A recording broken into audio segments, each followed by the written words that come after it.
इस ब्राह्मण को सूली पर चढ़ा दो। एक धर्मपरायण ब्राह्मण था, शांत जीवन, नियमित पूजा पाठ, किसी से बैर नहीं। एक रात उसने विचित्र स्वप्न देखा। नीली घोड़ी पर सवार, नीले वस्त्र धारण किए एक तेजस्वी पुरुष उसके सामने प्रकट हुए। उन्होंने गंभीर स्वर में कहा, हे ब्राह्मण देवता, मैं तेरे लगूंगा।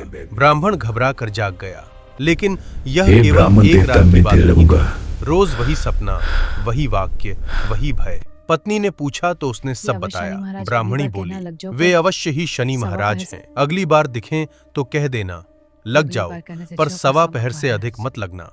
उस रात फिर वही दिव्य स्वर गूंजा। ब्राह्मण ने साहस कर पूछा, कितने समय के लिए लगोगे? उत्तर आया, 7.5 वर्ष। ब्राह्मण कांप उठा, इतना नहीं सह पाऊंगा, तो 5 वर्ष या 2.5 साल। ब्राह्मण ने फिर मना किया। तब स्वर गूंजा, सवा पहर तो लगूंगा ही, इतना तो कोढ़ी और भिखारी के भी लग जाता हूँ। ब्राह्मण ने सिर झुका दिया। ठीक है।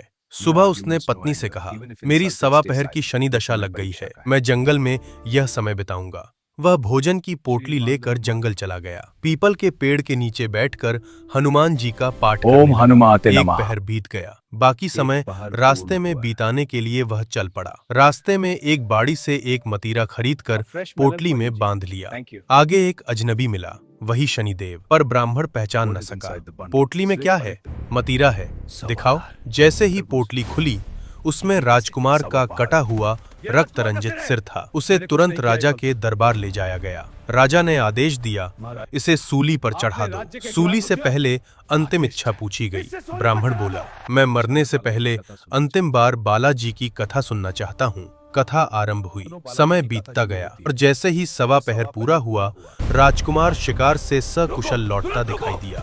राजा स्तब्ध रह गया। ब्राह्मण को सम्मान सहित दरबार में बुलाया गया। पोटली फिर खोली गई। अब उसमें केवल मतीरा था। ब्राह्मण ने विनम्रता से कहा, मुझे सवा पहर की शनि दशा लगी थी, उसी कारण यह भ्रम हुआ। राजा ने मतीरा वापस दे दिया। घर आकर जब ब्राह्मण ने मतीरा काटा तो उसमें बीज की जगह हीरे मोती भरे थे। ब्राह्मणी आश्चर्यचकित रह गई। ब्राह्मण मुस्कुराया। जब दशा लगी थी तो यही मतीरा राजकुमार का सिर बन गया था, और जब उतरती है तो वही मतीरा हीरे मोती दे जाता है। हे शनिदेव। ऐसी वीडियो देखने के लिए चैनल को लाइक, शेयर, सब्सक्राइब करें।